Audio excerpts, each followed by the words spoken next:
Yeah, man, this is the one. This is the one. Hey, Cary. Hey. How's it going to the Serralles group? Hey, I think I just found a great deal on the internet. All right. This one right here is going to be huge. All right. Sorry to cut you off, Cary. Speaking of huge deals, Eddie, that deal we've been working on for the last month just closed, man. Congratulations. Dude. Oh, so you just closed? Yeah. Well, what about the $200 you owe?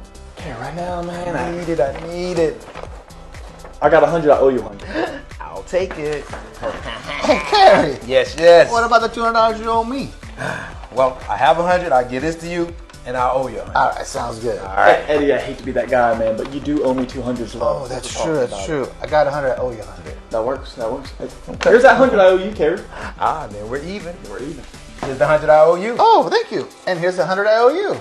Perfect. I guess we're all even. That's the new world order of banking explained.